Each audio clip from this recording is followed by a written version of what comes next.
Bien le silence, le moteur est demandé. Ça tourne. Ça tourne. 2-11 sur 3 premières. Malgré le froid et la pluie, les séquences s'enchaînent dans les rues du Vieux-Mans. Pendant que l'on tourne dans la cour d'Assé, la rue de la Reine Bérengère se transforme en marché. Pendant 48 heures, la cité Plantagenet devient le Paris révolutionnaire.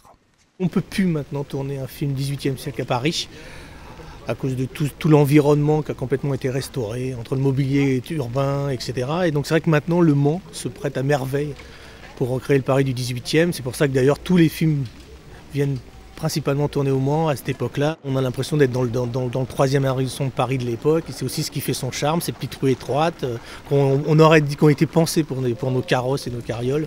Donc tout ça c'est parfait pour nous. Pour que l'illusion soit parfaite et pour éviter les anachronismes, les décorateurs sont au travail pour masquer toute trace du XXIe siècle. Un grand silence. Action! Une fois réaménagées, la cour et la rue de la Reine Bérengère sont difficilement reconnaissables. L'héroïne du film, Manon, est une jeune Vendéenne qui arrive à Paris et qui va côtoyer les révolutionnaires avant de se consacrer à la cause des femmes. J'ai surtout envie de la défendre et d'être le plus juste possible et au plus près d'elle et en y mettant aussi ce que je suis avec mes expériences, avec voilà. Et moi aussi qui ai fait des combats pour les femmes, ça me va très bien. Le téléfilm de 2 x 2 heures doit être diffusé courant 2013.